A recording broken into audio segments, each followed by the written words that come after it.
Ok, bonjour. Je m'appelle Éric Chevrette, voilà, j'ai 52 ans. Alors, avant que je commence, étant donné que cette vidéo va parler de marché financier et que je vais donner une opinion, je précise que vous devez considérer cela comme un challenge intellectuel dont vous comprendrez la raison dans le reste de la vidéo, mais je ne suis pas autorisé à donner un quelconque avis financier car je ne suis pas un conseiller professionnel. Donc si jamais suite à cette vidéo vous ressentez, je dirais, l'envie de prendre des décisions financières, vous devez considérer que cette vidéo n'est en aucun cas un conseil et je vous recommande d'aller consulter un professionnel autorisé avant de prendre toute décision. Voilà. Donc, j'ai envoyé une lettre que je vais vous lire au président Sarkozy, mais pas seulement à lui, aussi à la chancelière Merkel, la reine Béatrix, Premier ministre Rutte, Premier ministre David Cameron, vice-président Joe Biden, Premier ministre Stephen Harper, Premier ministre Julia Gillard, Premier ministre Frédéric Reinfeldt. Ça fait 9 chefs d'État. Voilà. De quoi s'agit-il? Diplômé de l'ESCP Europe en 1984, avec une spécialisation en affaires internationales, je peux aujourd'hui me qualifier de stratège de marché. C'est le genre de profil qui intéresse les sociétés de gestion de portefeuille et même les hedge funds. Grâce à l'expérience, j'ai eu la clarté d'esprit nécessaire pour prévoir le crash de 2008. J'ai notamment publié Economical Critical Juncture Towards a Generational Depression le 22 août 2008 et je fus cité en octobre de la même année comme le seul Français sur plus de 400 experts mondiaux à avoir prévu l'ampleur et, je peux dire, l'heure de l'effondrement boursier mondial, ainsi que la gravité de la crise économique à venir et qui est toujours là. Je suis donc, je pense, assez qualifié, peut-être plus que d'autres, pour vous dire « et maintenant quoi ?» Notez que je suis cependant au chômage et sans réseau social, au RSA socle, avec 417 € par mois, heureusement qu'il est là, alors que j'envoie à ma fiancée et notre fille en Afrique 150 € par mois, sans lesquels elle n'y arriverait pas. C'est cependant inacceptable au regard de mes compétences. Surtout pour quelqu'un qui, dans un livre publié en 1995, avait clairement expliqué que la seule issue à terme de la désinflation compétitive serait un remake de 1929. Par conséquent, bien que n'étant jamais un trader, mais un stratège, je vais ici chercher à établir une sorte de record international de précision, ainsi que je l'espère une référence professionnelle de poids, en envoyant par ce courrier un avis de tempête de dernière minute, si j'ose dire, sur les marchés financiers mondiaux. Car si pour obtenir un travail, cela peut aider de faire montre de son expertise en mettant 9 chefs d'État devant le fait qu'un chômeur de 52 ans peut, juste avec son cerveau et un petit ordinateur, un netbook, de 180 € de seconde main, détecter un crash mondial avec une marge de quelques jours ou de quelques très rares semaines, eh bien je le fais sans hésiter. Dans ma situation, que faire d'autre? Chacun ici a le droit de vivre au niveau de ses capacités intellectuelles, pour aussi rares et spéciales qu'elles soient. J'aime ce que je fais, les analyses, et je n'envisage aucune autre vie. Surtout quand chaque année qui passe me rend, à ce que je crois et ce que je vois, plus affûté.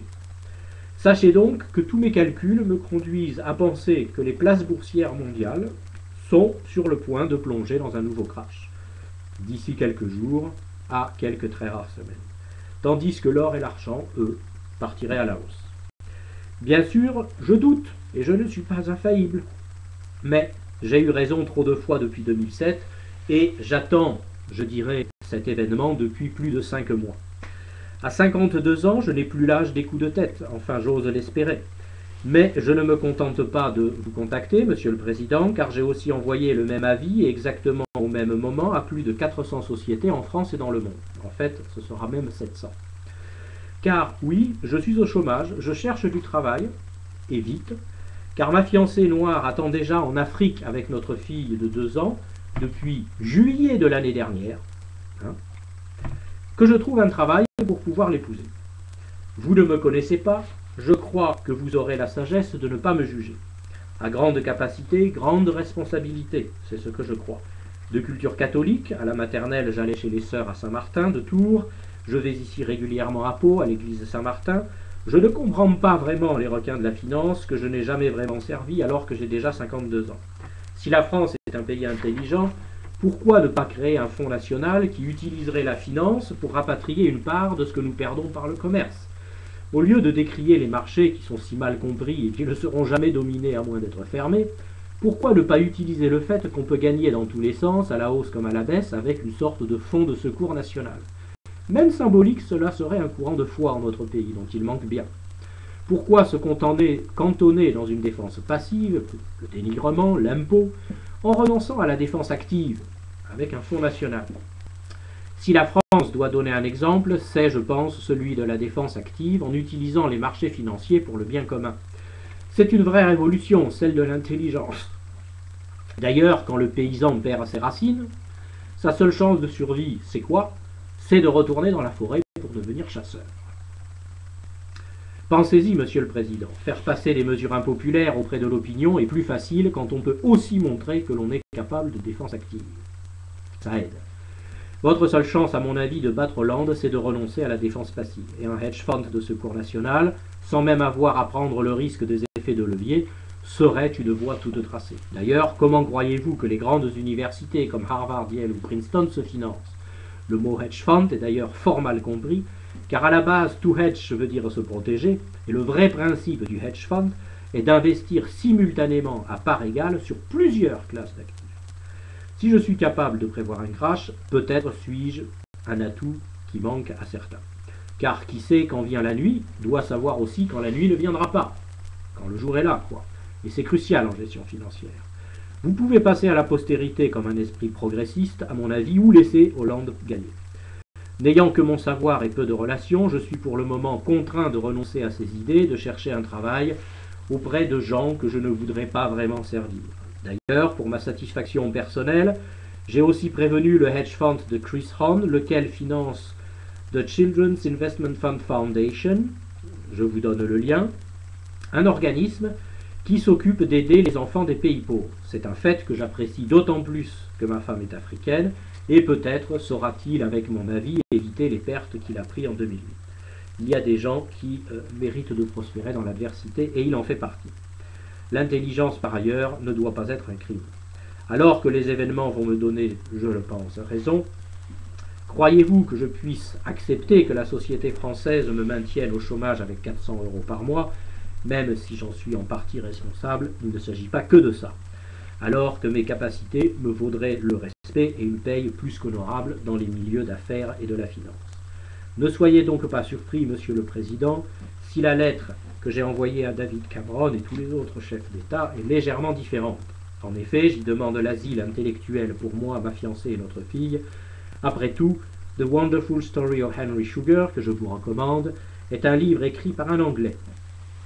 Qui plus est, il y a entre les anglo-saxons, d'une manière générale, et la France, le fossé qui ne devrait pas exister, mais qui sépare pourtant le pragmatisme de la rigueur des chiffres. Saint-Exupéry a pourtant écrit que ceux qui comprennent la vie se moquent des chiffres. Mais le livre du Petit Prince a-t-il vraiment été compris pour le message qu'il délivre en fait? C'est pour cela qu'en France, malgré des compétences certaines, je pense que vous pouvez être tenu à l'écart, voire au chômage, parce que l'on regarde avant tout comment vous réfléchissez et pas le résultat. Malgré tout, une petite voix me murmure parfois qu'à 52 ans, je n'ai fait que me préparer à la vie qui m'attend demain. Comme disent les anglo-saxons, success is the last step on the ladder of failure. Je n'ai que 52 ans et bien d'autres marches à grimper. Avec mes sincères salutations, Monsieur le Président. Alors là, rapidement,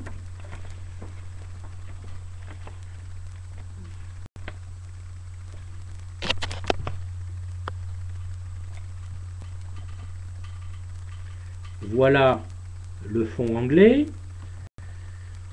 Voilà ici le président. Et voilà ici